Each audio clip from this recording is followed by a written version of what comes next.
Kim Jong-il, porn, propaganda, and a private Hollywood.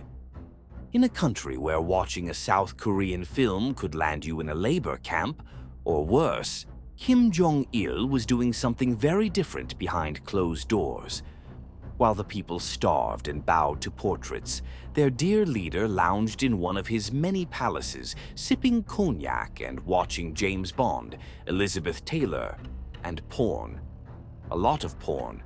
This was a man who ruled a nation like a film set, with himself as writer, director, and star. And if reality didn't match his fantasy, well, reality could be edited. Kim wasn't just a fan of cinema. He was obsessed. His private film archive reportedly held over 20,000 titles, ranging from Hollywood blockbusters to obscure European erotica. His favorites included Godzilla, Rambo, Friday the 13th, and pretty much anything with explosions or cleavage. But to Kim, films were not mere entertainment. They were ideological weapons. In 1973, he even penned a treatise on the art of the cinema, where he argued that film should serve the state above all else. It was not art, it was a tool. Propaganda with production value. Naturally, he seized complete control of North Korea's film industry. He chose the scripts, the actors, the music, the lighting. If he didn't like a performance, the actor might disappear. If the final cut displeased him, the director could be re-educated or executed. North Korean cinema became a bizarre reflection of his delusions. Epic tales of heroic workers, demonic capitalists, and glorious leaders who suspiciously resembled himself. But even this wasn't enough.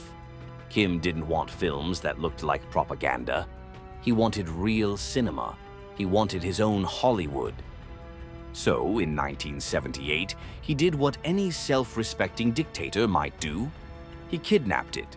South Korean director Shin Sang-ok, a major figure in his country's film scene, and his ex-wife, the actress Choi, Eun-hee, were abducted and taken to Pyongyang.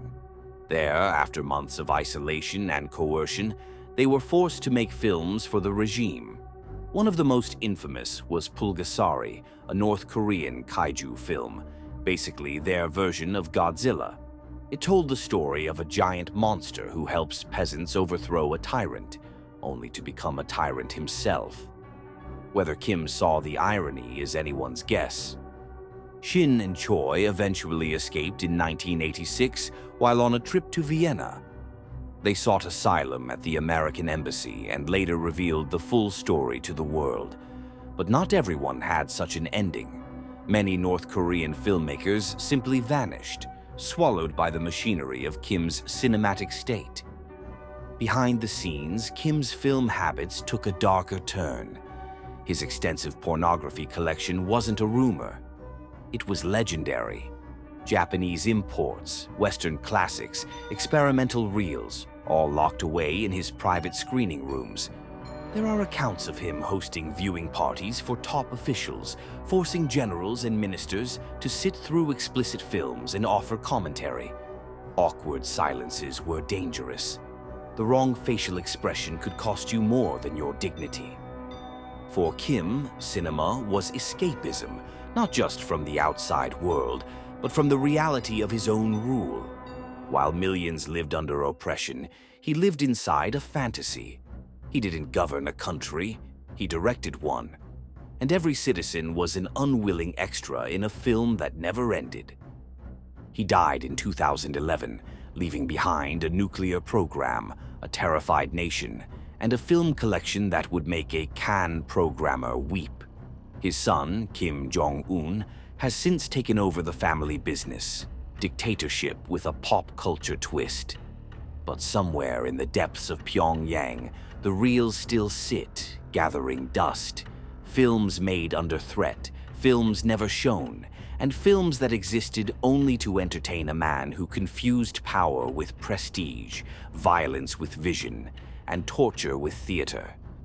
After all, the most dangerous men are not those who fear culture. They're the ones who love it too much and demand to star in every frame. If you've made it this far, let's talk. Drop your thoughts in the comments. What shocked you? What didn't? What did we miss? You know we read everything. And if you want more dark corners of power, scandal, and control, you know what to do.